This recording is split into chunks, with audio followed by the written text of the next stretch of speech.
वाह, सूफियान मुकीम पाकिस्तान की तरफ से बेस्ट बॉलिंग फिगर्स वाला बॉलर हो चुका है। यही बोल रहा था मैं पिछली वीडियोस के अंदर भी, मैं बोल रहा था कि ऐसी टीम्स के खिलाफ आपने सिर्फ जीतना नहीं होता, आपने एक स्टेटमेंट बनानी होती है। ऐसी टीम से अगर आप हार जाएं, जो ये एफिलिएट टीम्स होती हैं, इनसे अगर आप हार जाएं तो बड़ी बेइज्जती होती है, लेकिन अगर ये फाइट भी करें ना तो वो भी आपकी कहीं ना कहीं बेइज्जती ही होती है। आपने ऐसी टीम्स को एक ही इनिंग्स में हराना होता है, जो कि आज पाकिस्तान ने किया है। 57 के ऊपर ऑल आउट करके जिम्बाब्वे को 37 पर कोई भी आउट नहीं था।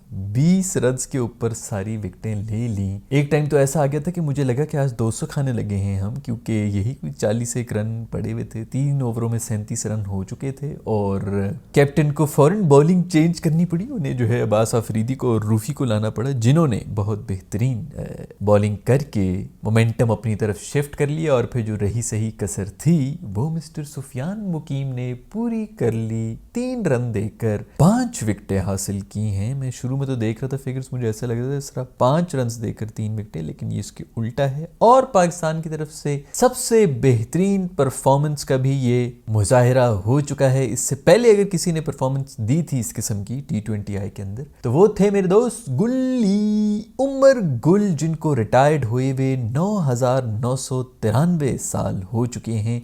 उनके बाद अगर कहीं हमने बॉलिंग में कोई परफॉर्मेंस दे दी है तो आप खुद ही अंदाज़ा लगा सकते हैं कि हमारी क्रिकेट टीम का क्या हाल हो चुका है। कितने सालों से हम कितने जलील हो रहे हैं। उस दिन मेरा ख्याल में वो किसी ने फास्टेस्ट 100 मारी थी, मैं भूल गया, शायद साइम अयूब ने ही मारी थी। यस, तो उनसे पहले फास्टेस्ट 100 मारने वाले जो थे उस लिस्ट में सारे शाहिद आफरीदी थे। उनको भी रिटायर्ड हुए हुए तकरीबन 7,990 दिन हो चुके हैं। तो ये पिछले 7,000 दिनों में जो है हम कुछ भी नहीं कर सके। खैर, पाकिस्तान दुनिया की सबसे ज़्यादा T20I खेलने वाली टीम बन चुकी है। ये अचीवमेंट नहीं है। अचीवमेंट होती है कि आप सबसे ज़्यादा T20I मैचेस जीते हो, सबसे कम T20I मैचेस खेलकर परसेंटेज सबसे ऊपर हो। ओवरऑल परसेंटेज तो हमारी ठीक है, लेकिन पिछले 1 साल की अगर आप परसेंटेज निकालें तो पाकिस्तान बॉटम के ऊपर है। ये सबसे बड़ा प्रॉब्लम है जो पिछले 1 साल से हमारी टीम फेस कर रही है। वो इसलिए क्योंकि हमारी अप्रोच वो है ही नहीं जो मॉडर्न डे क्रिकेट की होती है T20I के अंदर, और इसी पर हम रो भी रहे होते हैं।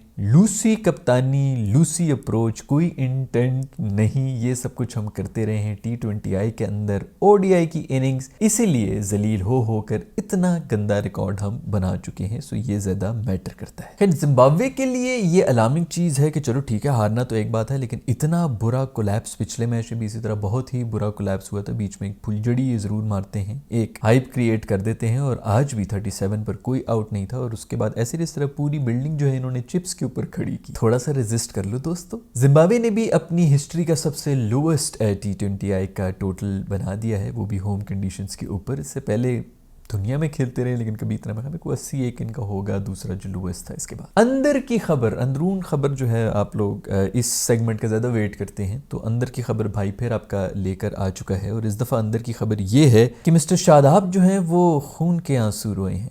बहुत रोया, इतना ऊंचा ऊंचा रोया है। शीशे के सामने वो खड़ा हुआ था, मोमबत्ती जला के उसने अपनी पीठ के ऊपर गरम गरम मोम जो है उसके कतरे गिराए और आंख तक नहीं झपकी है। इतना ज़्यादा जो है वो अपने आप को टॉर्चर दे रहा है इस वक्त। लेकिन मेरा दोस्त फिर भी आएगा, टीम के अंदर आएगा। आप लोग देखते जाएं, इन वीडियो की स्क्रीनशॉट ले लें दोस्तों। ये देखना कैसे जो है दरवाज़ा तोड़ता हुआ आ जाएगा, कोई इसको रोक भी नहीं सकेगा कि यार तुम कहाँ से आ गए। जितना मर्जी परफॉर्म कर लो स्पिनर्स, मेरे शेडी को नहीं रोक सकते। ऐसे भी PSL होगा, उसके अंदर दोबारा से जो है वही हाइप बन जाएगी। रेलू कट्टे लीग के अंदर बकवास बुड्ढे रिटायर्ड प्लेयर्स के ऊपर मार मार के छक्के हमारे हीरोज़ जो हैं वो हीरोज़ बन जाते हैं और फिर इंटरनेशनल लीग में आकर जलील हो रहे होते हैं। अभी 3 महीने पहले तक हमारे पास कोई स्पिनर नहीं था। मैं एक दफ़ा फिर से खिराज तहसीन पेश करना चाहूँगा हमारे दोस्त, हम सबके मोहसिन मिस्टर मूदा साहब को, जिन्होंने ये आके टीवी के ऊपर बोला था कि पाकिस्तान में कोई स्पिनर नहीं। टेस्ट के अंदर रेड बॉल के अलग स्पिनर निकलना शुरू हो गए और T20I के स्पिनर अलग हैं, ODI के स्पिनर वाइट बॉल के मतलब स्पिनर्स अलग हैं। तकरीबन 3 से 4 हमें अब वाइट बॉल के भी मिल गए हैं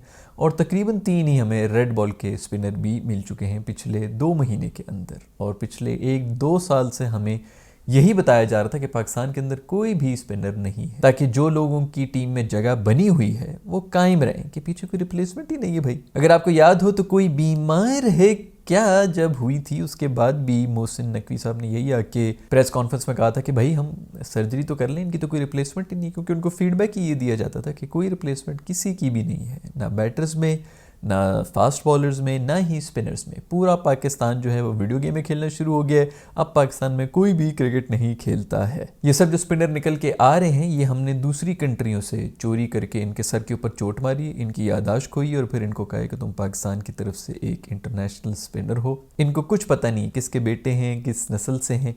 इन सब स्पिनर्स को कुछ नहीं पता। ये सब के सब ब्रेन वॉश्ड हुए हैं, इन सब के सर के ऊपर बल्ले मारे हैं, यादाश्त इनकी खोई हुई है। तभी तो इनको बैटिंग में नहीं भेजते कि गलती से अगर बॉल लग गई इनके सर के ऊपर, इनकी यादाश्त वापस आ गई तो हमारा सारा भांडा फूट जाएगा। ये है अंदर की खबर जो मैंने आप लोगों को आज दे दी है। अपने तक ही रखना, किसी को मत बताना। भाई न्यू लड़के आए हैं टीम के अंदर, है पाकिस्तान की ये बी टीम। ये भी देख लो कि सारे सिर्फ जो है वो डोमिनेट नहीं कर रहे। बड़े लोग जो है बोलेंगे जिम्बाब्वे को हरा के बड़ा, वो जिम्बाब्वे को जिस तरह हराया ना भाई, ये होती है डोमिनेटिंग परफॉर्मेंस। और नए लड़के, इवन जिम्बाब्वे की जो टीम है वो इनसे ज़्यादा एक्सपीरियंस्ड है, इसमें तो कोई शक ही नहीं है। खैर पाकिस्तान को बहुत ज़्यादा मुबारकबाद हो, सीरीज़ वो जीत चुके हैं। अब अगली जो सीरीज़ है वो है साउथ अफ्रीका की अगेंस्ट। साउथ अफ्रीका के अंदर जाके तो अब उस टीम के अंदर मेरा तो नहीं ख्याल कि न्यू कमर्स को इतने चांसेस मिलेंगे। जो पुराने हमारे फ़खर वगैरह और इस तरह जितने भी ओपनर्स, तो साइम होगा मोस्ट प्रोबेबली, लेकिन शाहीन, नसीम, बाबर, आई थिंक इन सबको इसके ऊपर डिबेट तो होगी, मोस्ट प्रोबेबली डिबेट होगी। मोस्ट प्रोबेबली नसीम का मुश्किल लग रहा है, उनकी फिटनेस और रिदम विदम का शायद इशू है। डोमेस्टिक वो अभी खेल रहे हैं, which is a good thing. हमारी बातें जो है वो मानी जा रही हैं भाई, जो भी सोशल मीडिया के ऊपर हम बातें कर रहे थे, अब कम से कम और कुछ नहीं तो मेरे ख्याल में इन प्लेयर्स को इनके जो पीआर एजेंट है उन्होंने बता दिया होगा कि जनाब आप इस चीज़ के ऊपर गालियाँ खाने के लोग कह रहे हैं कि डोमेस्टिक में जाके क्यों नहीं खेल रहे, तो रेड बॉल खेलेगा तो तुझे सब नज़र आना शुरू हो जाएगा। कोई पता नहीं, बल्कि इनफैक्ट जहाँ तक मुझे खबरें थी एक ज़माने में तो पीसीबी के अंदर ये वीडियोस देखी भी जाती थी, तो यू नेवर नो कि हमारा नैरेटिव भी जो है वो भी सीरियसली लिया जा रहा हो। बट खैर खाली मेरा तो नहीं है, मेरे ख्याल में सबका ये नैरेटिव है। और कोई भी अक्लमंद आदमी यही करता है कि जब आपकी फॉर्म वापस ना आ रही हो तो आप डोमेस्टिक में जाकर थोड़ा सा रेड बॉल क्रिकेट खेलें ताकि आपको दोबारा से फॉर्म वापस आ जाए। तो नसीम वो कर रहे हैं, बट आई गेस शाहीन वापस आ जाएगा। रूफी तो वैसे ही उधर है साउथ अफ्रीका। ये पिचेस तो वैसे तेज़ गति को सूट करती हैं, तो फिर तो शायद नसीम का भी होना चाहिए। खैर हसनैन भी है और भी है। वसीम जूनियर पता नहीं किधर गया है, वो भी अच्छा बैटिंग भी कर लेता है, बॉलिंग भी कर लेता है, वो भी गायब हुआ है सीन से। धानी वानी तो फिर से इंजर होके चले गए हैं, सो आई डोंट नो कि उनका क्या होगा। लेकिन बैटिंग में आई हैव अ फीलिंग कि बाबर को T20 आए नहीं खिलाए जाएंगे, वो इसीलिए कि इनको अब जो है वो दूसरी तरह के अप्रोच वाले प्लेयर्स चाहिए होंगे। सो आई डोंट थिंक कि उसको रखेंगे। और आके भाई का वैसे भी उनसे कोई इश्यूज भी थे बहुत अरसे से। ये और बात है कि अगर वो वो पहले उसके कप्तान हुआ करते थे, अब वो अगर एज अ प्लेयर खेलेंगे तो फिर उनको एक प्लान दिया जाएगा कि भाई इस स्ट्राइक रेट से नीचे आप नहीं आ सकते। वैसे तो मैं पहले भी कहता हूँ कि एक एंकर भी कर रहा हो, लेकिन एंकर भी जो होता है T20 आएगा कम से कम भी 120-125 की स्ट्राइक रेट पर चल रहा होता है, वो भी अफोर्ड नहीं कर सकते कि वो 100 की स्ट्राइक रेट पर चले। सो खैर ऐसे कोई रोल है जो शायद उनको दे दिए जाए और फिर उनको पूरा भी कर लें। पाकिस्तान अंडर 19 बहुत अच्छा खेल रही, यूएई के खिलाफ भी जीत चुकी है। शाहजेब ने एक दफ़ा फिर से बहुत ही बेहतरीन किस्म की बैटिंग का मुजाहरा किया। सब लोग कह रहे हैं इसको टीम में डाल दो, नहीं खुदा के लिए इसको टीम में मत डालो, इसको थोड़ा सा पकने दो और डोमेस्टिक का भी एक्सपीरियंस लेने दो। अब जो है आप देख लें कि पिछले 3 महीने के अंदर जब से ये मैनेजमेंट चेंज हुई है, नए सेलेक्टर आए हैं, कप्तान वगैरह चेंज हुए हैं, तो कितने नए नए बच्चे जो हैं वो टीम के अंदर आना शुरू हो गए हैं। स्पेशली ऐसी सीरीज़ में जहां पर कोई टीम अगली इतनी स्ट्रांग नहीं होती, उसके अंदर नए नए बच्चे आना शुरू हो गए ताकि आपकी बेंच की जो स्ट्रेंथ है वो बढ़ जाए। वरना तो ये सीन में थे ये पिछले 2-1 साल से, लेकिन उनको कोई चांस ही नहीं मिलता था। दूसरा बांग्लादेश और वेस्ट इंडीज़ के बड़े बेहतरीन मैच हो रहे हैं भाई। बांग्लादेश वालों ने जो है बड़ा उनको मैं कोई 160 रन बनाए थे, 140 के ऊपर वेस्ट इंडीज़ को आउट कर लिया था। वो भी 140 बहुत मर के इन्होंने बनाया, वरना 100-110 के ऊपर ही ऑल आउट कर रहे थे। फंडे चल रहे हैं। राणा ने क्या खूबसूरत बॉलिंग की है। राणा यार क्या कोई खूबसूरत 150 की गति पे बॉल करा रहा होता है यार, मज़ा आ गया।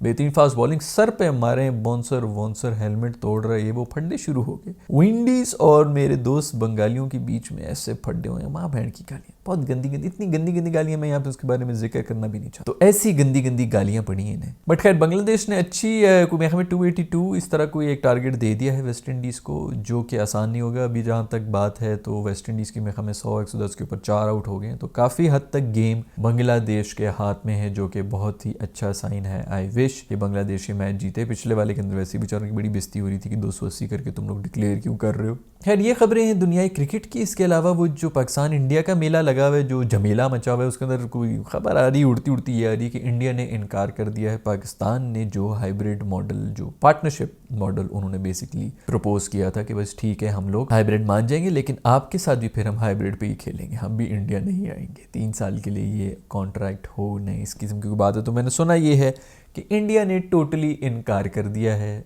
ये भी ठीक है भाई, वो यहाँ पर नहीं आएंगे, हम वहाँ पर जाएंगे, क्योंकि वो यहाँ पर सेफ़ नहीं फील करते हैं। ऑस्ट्रेलिया वाले सेफ़ अभी गए हैं यहाँ से, इंग्लैंड वाले सेफ़ चले गए हैं, बाकी भी साउथ अफ्रीका वगैरह जो भी दुनिया की टीमें, न्यूजीलैंड इधर आई हुई है, वो सब यहाँ पर सेफ़ फील करके पूरा एग्जीक्यूट करके निकल गई हैं। सिर्फ इंडिया ही सेफ़ नहीं फील कर रहा, जो कि बिल्कुल ठीक है, उनका हक है। तो उसी तरह अगर पाकिस्तान कहे कि हम इंडिया में सेफ़ फील नहीं कर रहे, तो इनका कोई, हमारा कोई हक नहीं है। ये बिल्कुल, ये वो अब ये भी कह रहे हैं कि जी पाकिस्तानी अभी होके गए हैं वर्ल्ड कप से, तो इनके साथ क्या हुआ है कि क्या, बस ठीक है, हम डरे हुए थे, हम उस वक्त भी जो है हम बिल्कुल हम सेफ्टी, हम बेड के नीचे, बेड के ऊपर तकियों से हमने जो है बंदा बनाया हुआ था, खुद हम बेड के नीचे सो रहे थे कि कोई रात को सोते मुझे खंजर ना मार दे। जैसे वो हमारे तो तकियों के अंदर से पर और भुरें जो हैं वो बाहर निकल रही होंगी, खून नहीं निकल रहा होगा, मैं नीचे से टांगे पकड़ के उसको खींच लूँगा। जैसे हम अक्सर अपने दिमाग के अंदर सिनेरियो बना देते हैं कि अगर कोई अटैक हो जाए हम पे, तो हम किस तरह की चालाकियाँ करेंगे अपने घर के अंदर। अक्सर ओवर थिंकिंग जो लोग करते हैं उनको ये इन चीज़ों के बारे में पता होगा। खैर, ये सब खबरें हैं, माजरत चाहता हूँ, काफ़ी लेट वीडियो शायद आप लोग ये देखेंगे पाकिस्तान और जिम्बाब्वे के मैच के बाद, क्योंकि मसरूफियात कुछ ऐसी हो गई हैं, but still I hope you like it. अगर ऐसा है तो कुछ भी ना करो, लाइक शेयर सब्सक्राइब कुछ करने की भी ज़रूरत नहीं है। सी इन द नेक्स्ट वीडियो।